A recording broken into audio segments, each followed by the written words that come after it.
Vous êtes là, je vous avais pas vu. Bon bah nickel, on va commencer cette nouvelle vidéo sur un sujet qui me tient à cœur. C'est les fausses croyances en rapport avec le sport.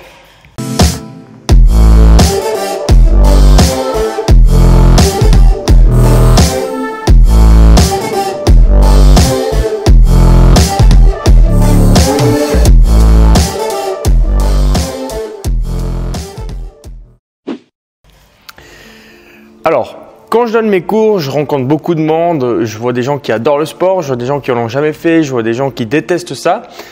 Et ce qui est marrant, c'est qu'en fait, on a beaucoup de fausses croyances par rapport au sport. Par exemple, le sport c'est fatigant, le sport c'est chiant, le sport c'est dur, le sport ça me saoule, ça fait du mal au corps, c'est dur mentalement. Mais d'où ça vient tout ça en fait? Si tu regardes, la plupart du temps, quand je rencontre des gens qui n'ont jamais fait de sport et je leur dis alors tu te sens comment avant l'entraînement, ils me disent ah ben, je suis un peu fatigué, j'ai un peu peur, j'ose pas trop.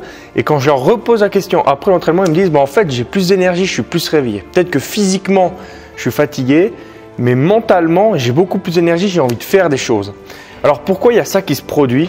En fait c'est tout simplement, déjà quand tu fais du sport, ton corps il va libérer des hormones. Ça on va passer, moi ce que je veux te parler c'est les fausses croyances. Pourquoi il y a ce phénomène qui se produit, c'est-à-dire qu'on n'a pas envie de faire du sport, le sport ça nous casse les couilles, le sport ça fait chier.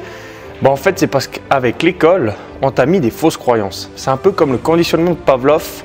Si tu as déjà étudié le conditionnement de Pavlov, c'est assez connu. C'est tu prends un chien, tu lui mets une gamelle de nourriture, tu prends une cloche et puis dès que tu montres la nourriture au chien, il va saliver. Donc dès que tu montres la nourriture, tu fais un bruit de cloche et le chien salive parce qu'il voit la nourriture. Tu fais ça plein de fois. Dès que tu montres la nourriture, tu fais le bruit de cloche. Et en fait, ce qu'ils ont remarqué, enfin ce que Pavlov a remarqué, c'est qu'en fait, le chien, il n'y a plus besoin de lui montrer la nourriture, il suffit de faire le bruit de cloche et il salive. Parce qu'il a mis que la nourriture égale bruit de cloche, le bruit de cloche égale nourriture. En fait, c'est la même chose qui va se passer avec le sport, c'est qu'à l'école, malheureusement, il y a des notes dans le sport, ce que je trouve complètement débile entre guillemets. Je trouve qu'il faudrait plus mettre des notes sur la participation de l'élève au sport. Comment il a essayé de se donner, est-ce qu'il a bien essayé de faire, est-ce qu'il était tout mou, il a dit ah écoutez moi j'ai pas envie de faire du sport aujourd'hui.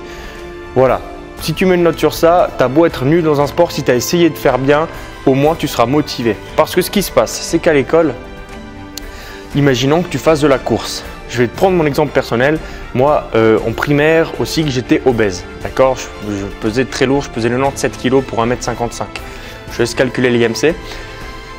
Donc j'étais vraiment en obésité massive et ce qui se passait c'est qu'on avait de la course. Et moi je me disais bon mon objectif c'est de tenir les 10 minutes sans marcher.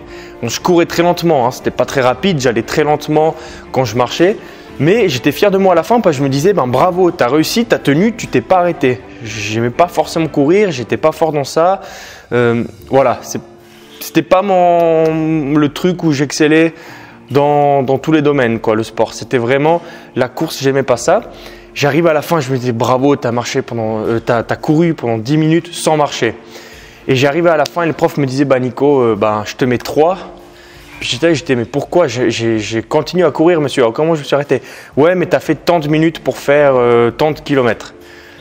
Et j'étais là et en fait j'étais dégoûté parce que mentalement j'étais fier de moi. Mentalement j'étais là, j'étais bravo, t'es une machine, continue comme ça, j'aime bien. Et à la fin t'arrives en fait on te casse. Et c'est pour ça en fait, c'est une sorte de conditionnement. C'est-à-dire que tu répètes ça plein de fois, au bout d'un moment tu vas te mettre en tête que si tu fais du sport, de toute façon tu vas être nul, tu vas avoir des mauvais résultats et ça va te servir à rien. Donc ça te fatigue, ça te saoule, c'est chiant. Voilà pourquoi en fait il y a énormément de gens qui détestent le sport. C'est beaucoup lié à ce que tu vis dans ton passé. Si tu étais fort quand tu étais petit au sport, en général quand tu es grand, tu continues à faire ça ou tu as bien aimé. Il y a d'autres choses qui entrent en relation, mais en général, si tu as bien aimé le sport quand tu étais petit, que tu avais des bonnes notes, tu aimes bien ça plus tard. Et donc c'est pour ça. Si tu es actuellement derrière ton écran en train de regarder cette vidéo et que tu te dis ouais, j'ai pas envie de faire du sport, le sport ça fatigue, le sport c'est chiant, le sport c'est saoulant, essaye de te motiver à aller essayer avec un groupe. Va pas tout seul, ça sert à rien de te dire, enfin ça sert mais ça va être beaucoup plus dur de te dire je vais courir tous les jours 20 minutes, ça va être un trop grand objectif. J'ai déjà fait une vidéo sur ça où je te parle de comment réussir à persévérer. Je te reparle de ça dedans, comment réussir à aller de plus en plus loin dans les étapes. Il faut commencer gentiment. Je te mets la vidéo ici. Donc ce qu'il faut que tu fasses, c'est que tu t'inscrives dans un club tu ailles essayer. Le but, c'est pas de réussir, le but, c'est pas d'arriver là en disant « ouais, c'est bon, je suis préparé, je sais faire du sport ». Non, le but, c'est d'aller là, d'essayer, de t'amuser, de faire du sport pour être bien physiquement et mentalement. Et ça va te donner de l'énergie et physiquement et mentalement. Tu vas te sentir beaucoup mieux que de rester allongé dans ton canapé toute la journée. C'est comme, j'en ai parlé dans une conférence, fais un exercice. Pendant une semaine, tu te lèves le matin. Surtout, il ne faut pas trop marcher. Tu fais 3 pas maximum et tu essaies de te jeter dans le canapé ou dans un fauteuil. Tu ne bouges pas de toute la journée. Tu continues à regarder des vidéos tranquilles. Tu n'en fous pas une toute la journée. Le soir, pour aller dormir, il faut vraiment que tu fasses juste 3-4 marches et que tu te rejettes dans ton lit. Donc, tu auras de l'énergie parce que tu es bien resté allongé, tu as bien dormi, tu es bien resté tranquille. Sérieusement, tu crois vraiment que tu vas avoir de l'énergie en faisant ça? Bien sûr que non, c'est des grosses conneries ce que je te raconte là. Tu vas être plus crevé qu'autre chose. Mais essaye-le pendant une semaine. T'essayes. Moi, je pense déjà un jour, ça va te suffire, tu en auras marre. Mais tu essayes ça une semaine. Maintenant, tu essayes pendant une semaine, tu essaies d'aller marcher 15, 20, 30 minutes le matin, 30 minutes l'après-midi, 30 minutes le soir. Tu essaies de faire du sport dans un club pendant 1 heure, 1 heure et demie. Tu apprends un nouveau sport. Ça peut être du self-défense, ça peut être de la boxe. Pour ma part, tu peux faire des exercices physiques, des pompes, des abdos en groupe. Tu peux très bien aller faire du badminton, du tennis, du foot. Fais un sport et tu regardes comment tu te sens. Et tu compares. Si tu avais plus d'énergie en restant allongé toute la journée, parce que tu as bien récupéré, tu as bien dormi pendant 12-14 heures, ou est-ce que parce que tu as fait du sport, tu as bougé, tu t'es amusé, tu as plus d'énergie?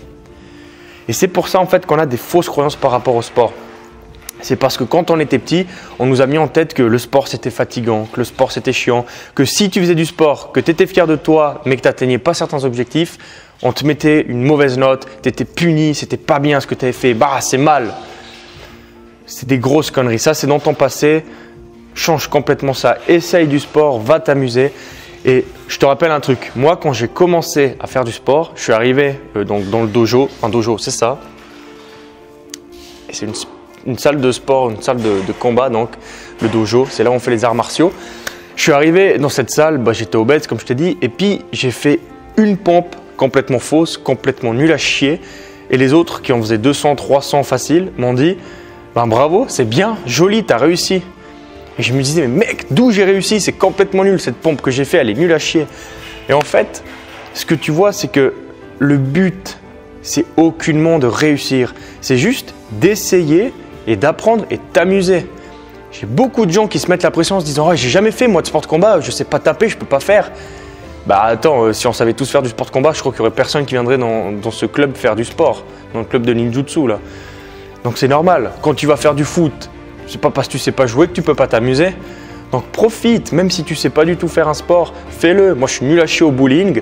Alors oui, le bowling c'est un sport, bien sûr c'est amusant, tu vas peut-être pas avoir le cardio qui pousse à 12 000, mais au niveau des bras, je pense que si tu fais ça pendant une bonne 1 heure, 1 heure et demie, je pense que tu as quand même des avant-bras de malade. C'est quand même assez lourd, c'est balle, puis il faut de la précision, c'est balèze.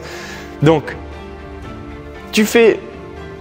Je suis nul à chier au bowling, je vais faire du bowling, je me dis pas « Ah ouais, non, je peux pas faire du bowling, je suis nul ». Non, je me dis « Je vais m'amuser, je vais essayer, j'essaie d'apprendre ». Même chose avec, je sais pas moi, du vélo, même chose avec de la natation. Si tu sais pas nager, tu apprends, tu y vas gentiment. Donc pense bien à ça, enlève ces fausses croyances de merde, excuse-moi du terme, c'est vraiment des fausses croyances de merde dans la tête qu'on a sur le sport. Le sport c'est très bien, c'est bon pour la santé, c'est bon pour le moral, c'est bon pour le mental, c'est bon pour avoir de l'énergie, c'est bon pour ton système cardiovasculaire, c'est bon pour éliminer tout ce qui est diabète, plein de problèmes de merde dans ta vie. Ils vont être résolus grâce au sport. La confiance en toi, la positivité, la motivation. Fais du sport, tu verras que tu n'auras pas forcément besoin de développement personnel. Juste en faisant du sport, pour moi, c'est du développement personnel. Et plus particulièrement, tout ce qui est self-défense, sport de combat, puisque ça t'apprend en fait à aller un peu contre ta peur. Alors, je ne te parle pas de sport de combat où tu te fais démonter la tronche pour montrer qui est le plus fort, ça c'est complètement con. Je te parle de sport de combat où voilà, tu dois taper dans un sac, tu dois tenir, tu dois faire un petit combat contre un adversaire sans forcément aller très fort, mais tu appréhendes ta peur, tu es peut-être petit comme ça, tu as un gars de 2 mètres face à toi qui a l'habitude, tu dis ok, je vais contre ma peur, j'essaye, je me fais confiance. Donc si tu as des questions, tu peux me les poser en commentaire, c'est avec grand plaisir, j'y répondrai que si elles sont pertinentes. Si tu veux mettre un j'aime, c'est avec plaisir si tu veux me soutenir. Et puis partage cette vidéo s'il y a quelqu'un que ça peut aider, c'est très important, partage-la. Je te mets toutes mes infos, il y a mon Instagram, mon Facebook ici en haut. Et puis pense à t'abonner, je te dis à la prochaine, il y a plein d'autres vidéos dans la chaîne si tu veux aller t'amuser à les regarder. Moi je te dis bonne journée et pense à garder le sourire. Ciao!